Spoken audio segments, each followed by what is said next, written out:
علمتنا وزدنا علما. Ma'asyiral ikhwah rahimakumullah jami'an.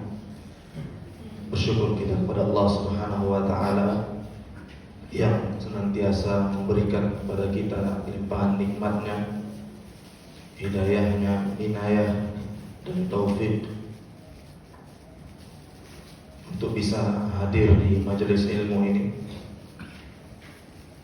Kemudian salawat beserta salam tak lupa kita peruntukkan buat junjungan alam Nabi besar Muhammad sallallahu alaihi wasallam. Ma'asyiral ikhwah, insyaallah ini adalah pertemuan terakhir kita di momen ini. Saya ingin memberikan beberapa poin nasihat untuk kita semua, tentunya untuk saya pribadi juga. Yang pertama adalah tetaplah menjadi seorang da'i ilallah. Tetaplah kita menjadi seorang yang menyeru kepada jalan Allah Subhanahu wa ta'ala.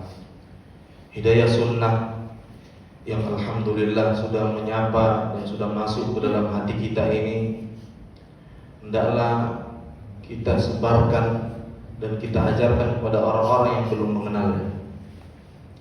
Tetapi para ikhwah sekalian, kita tidak mungkin berhasil menjadi seorang da'i tanpa ilmu. Oleh karena itu masing-masing dari kita wajib hukumnya untuk menuntut ilmu. Sebagaimana yang disabdakan oleh Nabi sallallahu alaihi wasallam, talabul ilmi fariidatun ala kulli muslimin wa muslimah. Talabul ilmi itu fariidah, wajib bagi setiap muslim dan muslimah. Bukan wajib kepada anak-anak pesantren saja, bukan wajib kepada anak-anak SD saja yang belajar agama, bukan wajib kepada ustadz-ustadz saja. Wajib untuk kepada kita semua, wajib bagi kita semua untuk menuntut ilmu agama ini. Para ikhwah sekalian, agar kita benar-benar menjadi talib al-ilm, agar kita benar-benar menjadi penuntut ilmu yang sebenar-benarnya, maka di antara caranya adalah kembali dan terus-menerus membaca ayat-ayat firman-firman Allah Subhanahu wa taala yang menjelaskan fadilah-fadilah, keutamaan-keutamaan orang yang berilmu dan ilmu itu sendiri. Banyak sekali dalam Al-Qur'an Allah Subhanahu wa ta'ala memuji orang-orang yang berilmu.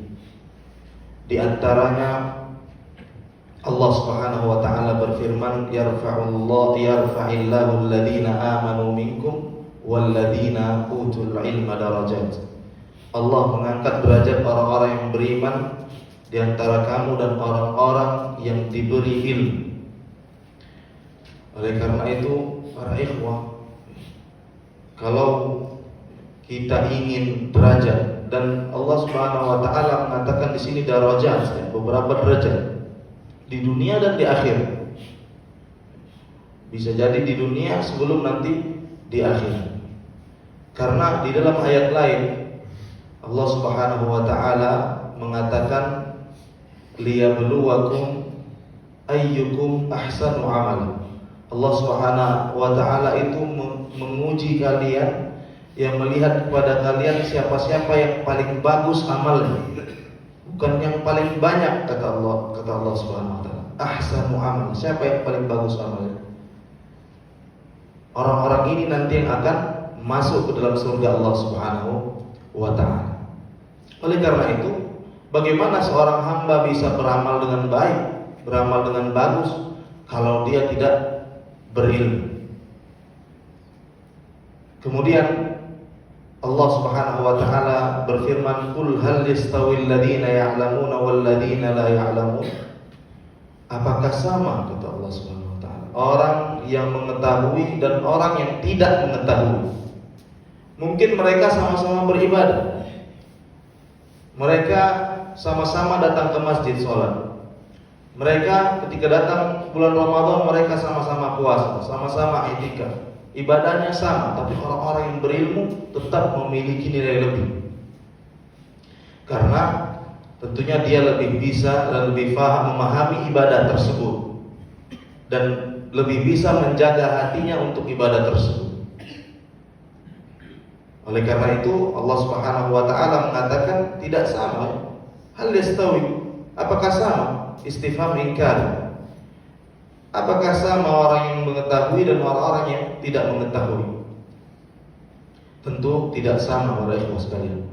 Kemudian dalam ayat lain Allah Subhanahu wa taala berfirman, "Innama yakhsyallaha min ibadihil ulama." Sesungguhnya yang takut kepada Allah Subhanahu wa taala dari hambanya itu adalah orang-orang yang punya ilmu. Orang-orang yang apalagi ilmu tentang Allah Subhanahu wa taala. Ketika seorang yang berilmu memahami sifat-sifat Allah Subhanahu wa taala, Allah Maha melihat, Allah Maha mendengar. Ini membuat dia takut kepada Allah Subhanahu wa taala. Oleh karena itu, kita sendiri menyaksikan para ikhwah, orang-orang yang sudah mulai ngaji, sudah mulai belajar, biasanya dia meninggalkan keburukan-keburukan yang dia lakukan sebelumnya. Yang biasanya masih kerja di tempat-tempat riba, mulai dia taubat. Yang biasanya masih merokok, mulai dia tinggalkan rokoknya. Iya kan? Inilah bukti nyata ilmu itu membuat pemiliknya takut kepada Allah Subhanahu wa taala. Lihat orang-orang yang tidak belajar, tidak mengaji, ya, dia santai dengan, dia nyaman dengan maksiat, dia nyaman dengan harta haramnya, nyaman dengan rokoknya, wal'iyadu billah. Adapun orang-orang yang telah mulai belajar, dia akan mulai paham dan mulai meninggalkan satu demi satu, pelan-pelan dia akan tinggalkan hal-hal tersebut. Innama yakhsyallaha min ibadihi al-ulama. Sesungguhnya yang takut kepada Allah Subhanahu wa taala adalah para ulama. Dan juga banyak sekali hadis-hadis Nabi sallallahu alaihi wasallam yang menganjurkan seorang hamba itu untuk belajar. Tentunya mungkin hadis-hadis ini sudah masyhur dan sering disebut-sebut. Saya hanya ingin mengulangi dan mengingatkan untuk kita semua. Nabi SAW berfirman dalam sebuah hadis yang sangat sering disebut-sebut, "Man salaka tariqan yaltamisu fihi ilman, sahhalallahu lahu tariqan ilal jannah. Sahhalallahu lahu bihi tariqan ilal jannah." Barang siapa yang berjalan di suatu jalan yang mana tujuan dia adalah ilmu, maka Allah Subhanahu wa taala akan mudahkan jalannya menuju surga. Kenapa demikian? Karena seperti yang saya sebutkan tadi, orang-orang yang berilmu dia akan beramal lebih baik. Dengan itu Allah mudahkan jalannya menuju surga Allah Subhanahu wa taala. Akan Allah mudahkan jalannya menuju surga Allah Subhanahu wa taala. Kemudian Nabi sallallahu alaihi wasallam juga mengatakan, "Fadlul 'alimi 'alal 'abid ka fadlil qamari lailatal badri 'ala sa'iril kawakib wal 'ulama warathatul anbiya." Keutamaan seorang yang berilmu, kata Nabi sallallahu alaihi wasallam, dibandingkan orang yang hanya beribadah, hanya banyak beribadah saja. Nah, ini juga bukti kalau orang yang berilmu dan orang yang hanya beribadah saja, walaupun mereka sama-sama beribadah, itu nilainya beda. Buktinya Nabi katakan, "Fadlul 'alimi 'alal 'abid." Keutamaan seorang yang berilmu dan orang yang hanya beribadah saja. Ka fadlil qamari lailatal badri 'ala sa'iril kawakib. Seperti keutamaan bulan, perbandingannya seperti bulan di bulan purnama atas bintang-bintang. Kita sering melihat bulan ya Pak ya, melihat bintang-bintang yang sampai cahayanya ke bumi itu bulan. Malam itu kalau bulan terang, bumi itu pun terlihat terang. Begini juga orang yang berilmu. Satu orang yang berilmu itu bisa menerangi ratusan orang. Ya Pak ya. Adapun orang yang hanya beribadah saja, ibadahnya untuk dia sendiri. Dia tidak bisa menerangi orang lain, tidak bisa bermanfaat untuk orang lain. Oleh karena itu, ya, dalam sebuah hadis Nabi SAW pernah menceritakan tentang orang yang sudah membunuh 99 manusia. Pasti pernah dengar kita ya cerita ini. Lalu orang ini dalam sebuah hadis, lalu orang ini mendatangi ahli ibadah, abid. Dia tanya, hal li min taubah? Apakah masih ada taubat bagiku? Orang yang suka ibadah ini berkata, kau telah membunuh 99 orang. Bagaimana Allah akan mengampunimu? Tidak ada taubat bagimu. Apa yang dia lakukan? Dia bunuh ahli ibadah ini. Akhirnya berapa yang dia bunuh? 100. Lalu datanglah ia ke orang yang berilmu, alim. Akhirnya orang alim ini mengatakan, bertaubatlah kepada Allah. Allah akan menerima taubatmu sebesar apapun kesalahanmu. Kalau engkau kembali kepada Allah Subhanahu wa taala, Allah akan terima. Akhirnya orang ini pun selamat. Akhirnya dia wafat dan masuk ke dalam surga Allah Subhanahu wa taala. Masyaallah ikhwan. Bayangkan kalau seandainya orang ini tadi datang ke ahli ibadah yang kedua. Setelah dia bunuh ahli ibadah yang pertama, 100 dia bunuh. Kalau dia datang lagi ke ahli ibadah, berapa orang yang mungkin yang akan dia bunuh? Jadi 101. Datang lagi yang kedua, ketiga, keempat, mungkin semakin banyak orang yang dia bunuh. Tapi lihat, ketika dia datang kepada orang yang berilmu, disitulah dia terselamatkan dan manusia semua terselamatkan. Ya Pak ya, manusia pun terselamatkan. Kenapa? Karena ada orang yang berilmu. Inilah buktinya. Ya, kalau orang yang berilmu itu seperti bulan di atas bintang-bintang, menyinari. Kemudian para ikhwah sekalian, ya, oleh karena itu Nabi SAW juga mengatakan, sesungguhnya ya, semua yang ada di bumi ini itu memintakan ampun untuk talibul ilm, untuk seorang yang mempelajari ilmu agama. Hatta al-hitan fil bahr, sampai-sampai ikan di lautan pun ikut memintakan ampun untuk orang yang berilmu, orang yang belajar. Kenapa Pak? Sampai ikan pun ikut-ikutan. Kenapa coba? Karena di antara hikmahnya adalah orang yang berilmu, kalaupun dia menjadi seorang nelayan, penangkap ikan, dia akan menangkap ikan dengan ilmu. Dia tidak akan menzolimi, tidak akan merusak.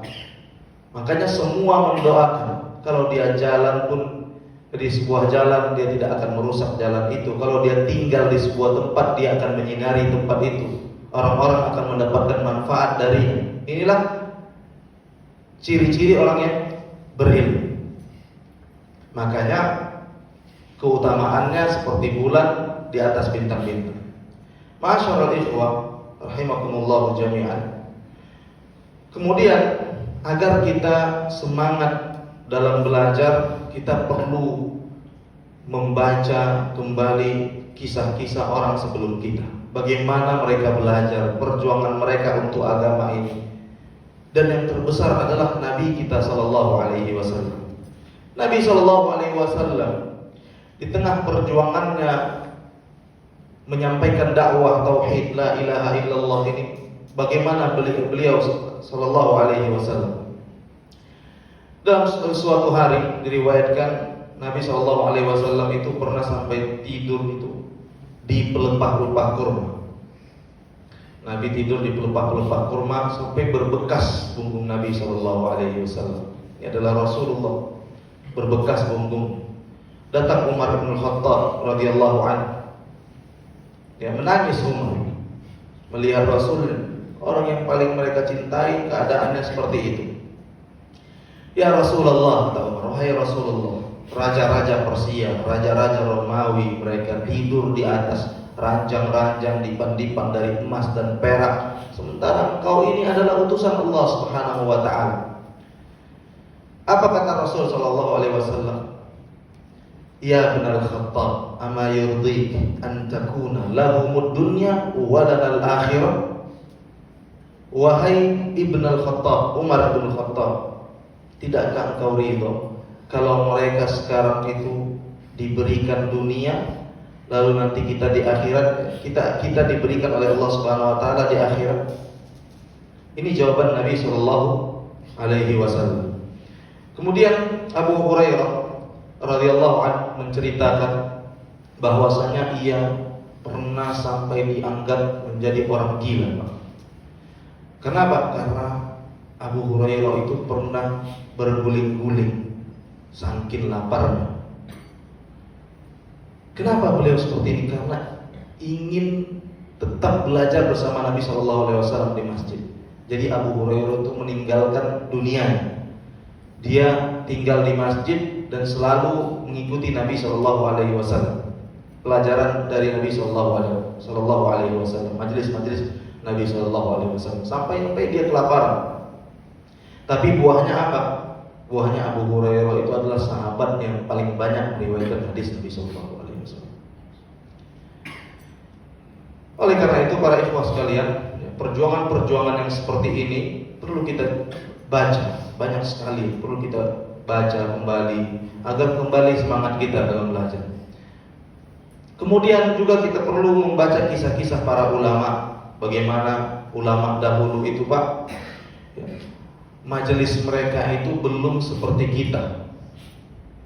Kalau bapak-bapak sekarang duduk di sini, saya bacakan hadis, itu saya sudah mengambilnya dari kitab-kitab hadis yang sudah ditulis, sudah disebut di situ ini dhaif, ini sahih. Dan hadis-hadisnya pun sudah terkumpul di satu buku, betul? Ulama-ulama dahulu, mereka belum seperti ini, belum ada kitab-kitab hadis yang ditulis itu. Jadi kalau mereka menginginkan hadis, bahkan satu hadis saja, kadang mereka harus berjalan ribuan kilo. Imam Bukhari berjalan dari mana? Dari kotanya sana, di Naisabur ya, Imam Bukhari. Dari Bukhara sana. Bukhara itu negeri Uzbekistan sekarang. Berjalan ke kota Madinah. Berapa kilo itu, Pak? Ribuan kilo. Al-Imam Ibnu Thahir Al-Maqdisi bercerita tentang perjalanannya menuntut ilmu. Kata Imam Ibnu Thahir Al-Maqdisi, "Qultu dam fi talab al-hadits marratain." Aku pernah sampai kencing darah dalam mencari hadis 2 kali, kata Ibnu Thahir. Marrah bil Baghdad wa ukhra bi Makkah. Sekali di Baghdad, Baghdad itu di Irak. Sekali lagi di Makkah. Bayangkan orang-orang ini tiba-tiba berada di Baghdad, tiba-tiba di Makkah, tiba-tiba di Mesir, tiba-tiba di Madinah. Itu belum ada pesawat. Itu belum ada pesawat. Yang ada hanya onta. Tapi dengar kisah Ibnu Thahir. Beliau mengatakan, kuntu amshi hafiyan fil ham. Aku berjalan kaki di tengah panasnya matahari. Artinya Ibnu Thahir tidak naik onta. Perjalanan yang jauh ini Ibnu Thahir tidak naik onta. Sampai dia kencing darah dua kali.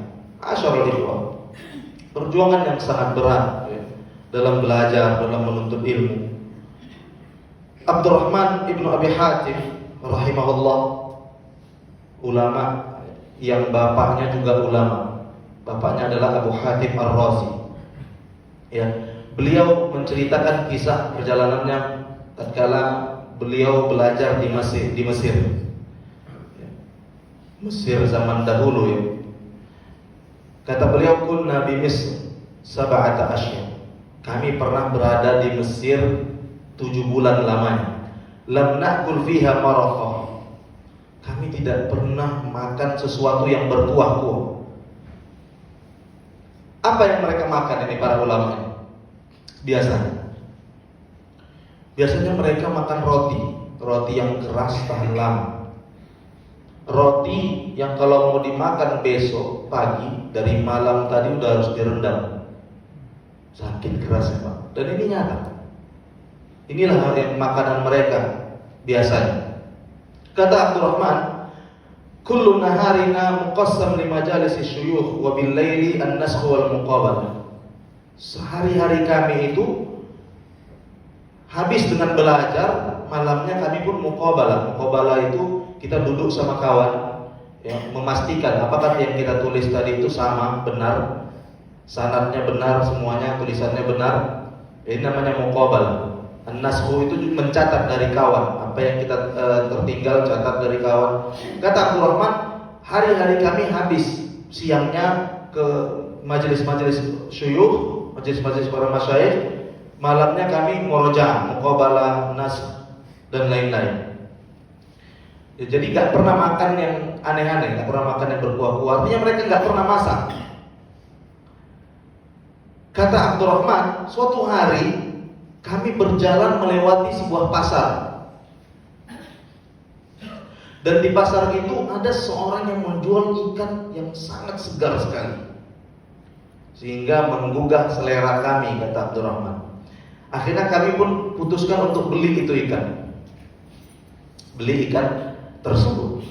Ya, saking seleranya Pak, gak pernah makan yang enak-enak. Nampak ikan dibeli sama Abdurrahman dan kawan-kawan. Sampainya kami di rumah, di penginapan, ikan tersebut kami letakkan di sebuah tempat, ya, berniat nanti kami akan masak dan makan sama-sama. Ternyata berlalu hari, satu hari, ya, tidak ada waktu untuk masak.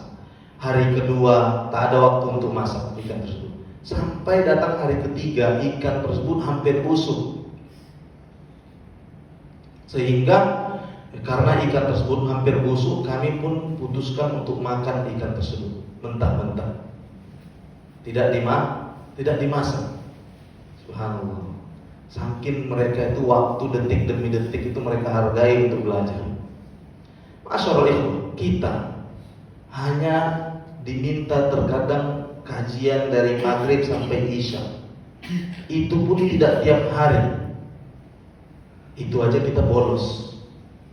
Terkadang Abdurrahman bin Abi Hatim, para ulama pada umumnya, untuk masak ikan yang hanya sekian menit saja dia nggak bisa. Lalu hari ini ada orang-orang yang merasa ketika dia sudah mengenal kajian sunnah, dia merasa dialah a'lam ahlil ard, dialah orang yang paling berilmu di dunia ini. Semua orang, ya, disalahkan. Kadang ustadznya pun disalahkan. Ini kejadian, ya. Oleh karena itu, para ikhwah sekalian, pelajarannya adalah belajar ini butuh perjuangan dan waktu. Kita harus mengorbankan waktu kita untuk belajar. Tiap hari dari mulai maghrib sampai isya itu tidak banyak. Itu saja pun sudah jadi, ya, kalau kita mau. Tapi kenyataannya kita kajian itu terkadang ada orang-orang yang datang kajian itu hanya kalau datang ustaz-ustaz dari luar. Seperti saya datang sekarang, dia baru datang. Ada pun ustaz-ustaz yang benar-benar di sini kajian tiap hari, dia malas datang. Maka ini tidak benar. Belajar sebenarnya itu adalah kepada orang yang ada di sekitar kita. Mereka hadir di sekitar kita. Kita bisa bertanya kepada mereka. Setiap hari ada, kita lihat. Ini yang sebenarnya belajar. Ataupun yang seperti ini sekali, dua kali, kemudian ustadznya pergi. Ini hanya sekedar motivasi-motivasi saja untuk kita. Momen-momen sesekali yang membuat kita kumpul saja. Oleh karena itu, ma'asyarul ikhwah, belajar itu butuh waktu. Ada seorang ulama namanya Daud At-Ta'i rahimahullah. Beliau ini yashrabul fatid wa la ya'kulul khubz. Beliau ini lebih memilih meminum roti daripada memakan roti. Lebih milih minum roti daripada makan roti. Maksudnya apa? Maksudnya orang ini kalau mau makan itu rotinya dia kacau dengan air. Lalu dia tenggak, glek habis. Gak butuh waktu lama. Ketika ditanya, "Kenapa engkau melakukan itu wahai Daud At-Ta'i?" Beliau mengatakan, "Baina madghil khubzi wa syurbil fatid qira'atu 50 ayat." Antara makan roti dan minum roti itu, mengunyahnya itu bisa baca 50 ayat. Subhanallah. Mengunyah aja, Pak. Kita kalau bisa tiap hari kita mengunyah. Iya kan? Ini orang ngunyah pun gak mau. Kalau bisa ditenggak aja makanan itu biar jangan lapar, udah selesai. Oleh karena itu, ma'asyiral ikhwah rahimakumullah, belajar butuh perjuangan dan waktu. Kembali saya ingatkan kepada kita semua. Imam Ahmad yang menceritakan tentang Syu'bah, aqama Syu'bah 'ala al-Hakam ibnu Utaibah 18 syahran, yakni yatlubul hadits hatta ba'a judhu'a baitihi. Ya, Syu'bah pernah menuntut ilmu itu berbulan-bulan sampai dia tidak punya apa-apa lagi, sehingga dia pun jual tiang-tiang rumahnya. Pengorbanan. Imam Yahya ibnu Ma'in pernah mengatakan, aku pernah mendapatkan warisan dari ayahku sekian dinar, sekian dirham. Saya lupa jumlahnya, sangat lumayan banyak tatkala itu. Kata Yahya ibnu Ma'in, semuanya aku infakkan fi talabil hadis, untuk belajar. Ya, membeli tinta, membeli kertas, ya, membeli bekal untuk perjalanan. Sampai-sampai uang itu semuanya habis. Bahkan aku pun berjalan tanpa sendal, tanpa alas kaki. Ini adalah orang-orang yang luar biasa. Dengan mereka Allah Subhanahu wa taala tolong agama ini. Hadis-hadis yang ada sekarang, Pak, yang kita tinggal baca, itu ada kitab-kitab ya, Sahih Bukhari, Sahih Muslim, kitab-kitab hadis itu ditulis dengan, mereka menulis itu berdarah-darah, berjuang, habis semua yang mereka punya untuk agar ada barang itu, agar kita sekarang ini kalau mau baca hadis tinggal buka dan baca. Tapi yang mirisnya, sampai sekarang pun mungkin tak ada satu kitab hadis pun yang berhasil kita tamatkan. Miris. Bahkan bahasa Arab saja kita masih belum bisa sampai sekarang. Ya. Oleh karena itu, para ikhwah sekalian, belajarlah terus, korbankan apa yang bisa dikorbankan untuk agama Allah Subhanahu wa taala. Qawafil as-salihin, kafilah-kafilah orang saleh telah berlalu, sementara kita ketinggalan. Kemudian nasihat berikutnya adalah saling mencintai. Jadilah seorang dai yang memiliki cinta di hati. Seorang dai, penyuruh pada kebaikan, dan semua kita adalah dai. Dai itu bukan saya saja, bukan Ustaz Dedi saja, bukan Ustaz Hadi saja. Semua bapak-bapak ini, individu semua, person ditunjuk ini dai ilallah. Kita semua ini tertuntut untuk menyebarkan agama ini, menyebarkan kebaikan. Jangan pikir, saya bukan ustaz, saya tidak tertuntut untuk menyebarkan kebaikan. Tidak, semua kita akan ditanya apa yang sudah kita lakukan untuk agama ini. Oleh karena itu, ma'asyiral ikhwah, seorang dai harus memiliki cinta kepada seluruh manusia, dan cinta yang khusus pada ahlus sunnah. Kita dapati sebagian orang yang sudah mengenal sunnah ini, ketika melihat kawan-kawan yang belum kenal sunnah itu, melihatnya dengan mata kebencian. Ini salah. Kita harus melihat mereka dengan mata cinta. Kita ingin mereka itu tersapa hidayah seperti kita. Toh juga kita dulu sebelum mengenal sunnah seperti mereka. Harus ada cinta, sehingga orang yang mencintai akan mencari cara yang terbaik bagaimana orang ini bisa paham apa-apa yang aku pahami sekarang. Adapun orang yang benci akan membabi buta, mencela sana, mencela sini, memandang orang tersebut rendah, memandang orang tersebut ahli neraka, dan lain-lain.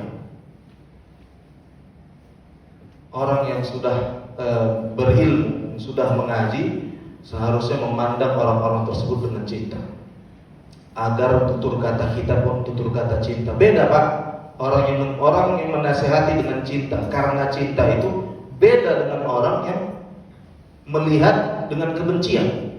Itu berbeda jauh nanti. Kita menyaksikan sendiri, ma'asyiral ikhwah, orang-orang ya, berkali-kali saya didatangi oleh orang-orang yang Bahkan dia sudah hampir duduk di majelis-majelis ilmu sunnah ini. Tapi karena kelakuan orang-orang, oknum-oknum tertentu, akhirnya dia lari, kabur lagi. Kenapa? Baru saja dia mau masuk, itu sudah orang-orang melihatnya dengan mata kebencian. Mungkin saja dia belum, pakaiannya belum sesuai sunnah, tampilannya belum sesuai sunnah. Orang-orang yang melihat dengan mata kebencian ya, akan langsung mencela, minimal dalam hatinya, orang ini. Oleh karena itu, masyaallah ikhwah, kita butuh menimbulkan cinta kepada saudara-saudara kita semuanya. Terkhusus cinta kita kepada ahlus sunnah.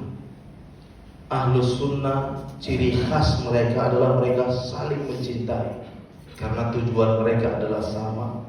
Terkadang masjid mereka juga sama, terkadang guru mereka juga sama. Maka harusnya mereka adalah orang-orang yang saling mencintai karena Allah Subhanahu wa taala. Ayyub As-Sikhtiyani mengatakan dalam perkataan yang masyhur, ya, Ayyub As-Sikhtiyani ini adalah ulama hadis, muhaddithun, salah seorang muhaddits di zaman itu. Beliau mengatakan, kalau aku mendengar ada seorang sahib sunnah mat, seorang ahli sunnah wafat di daerah tertentu, ketika aku mendengarnya itu, aku seperti kehilangan anggota tubuh. Bayangkan cinta kepada sesama ahli sunnah, ya, seakan-akan anggota tubuhnya yang hilang, menandakan mereka sudah merasa satu tubuh, Pak, ahlu sunnah. Oleh karena itu, saling cintalah di antara kita, karena salah satu cara agar dakwah sunnah ini sukses adalah orang-orangnya harus saling mencintai. Kalau orang-orangnya tidak saling mencintai, saling berpecah, saling menyalah-nyalahkan di antara mereka, ya, kita tidak bilang ahlu sunnah itu tidak mungkin berselisih. Enggak. Ya, kita di masjid yang sana sudah jelaskan, kalau ahlu sunnah itu, ya mungkin saja mereka berselisih terhadap satu dua permasalahan, tapi mereka punya kunci. Apa kuncinya? Apa kuncinya, Pak? Farudduhu ilallahi wa rasul. Ya sudah, kalau memang kamu dan saya ada permasalahan, mari kita duduk, kita kembalikan kepada Al-Quran, kita kembalikan ke As-Sunnah, maka permasalahan pun akan selesai. Oleh karena itu, ma'asyarul ikhwah, saling cinta di antara kita, saling tolong menolong dalam dakwah ini, dan semuanya harus berjuang untuk kemajuan dakwah sunnah ini. Dan ingat, semua akan dinilai oleh Allah Subhanahu wa taala. Allah Subhanahu wa taala berfirman dalam surat Yasin, "Inna nahnu nuhyil mauta wa naktubu ma qaddamu wa atharahum." Kami itu menghidupkan yang mati.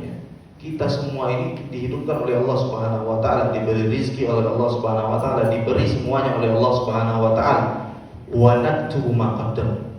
Dan kami akan catat apa-apa saja yang telah dikorbankan dan telah diperjuangkan oleh setiap orang. Apa yang sudah diperbuat setiap orang dicatat oleh Allah Subhanahu wa taala. Wa atharahum, dan peninggalan mereka. Apa yang diperbuat oleh setiap orang dan apa yang mereka tinggalkan.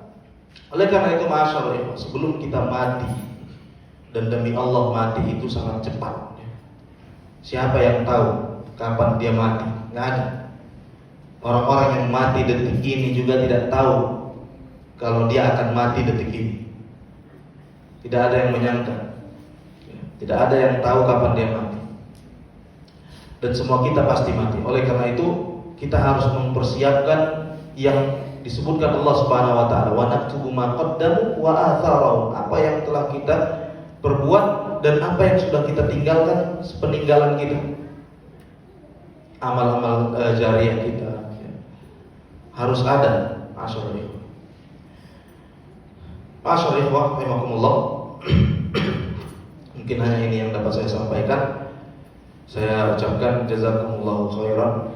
Terima kasih kepada semuanya, para ikhwah semuanya, dan terkhusus panitia kajian di kota Tembilahan ini.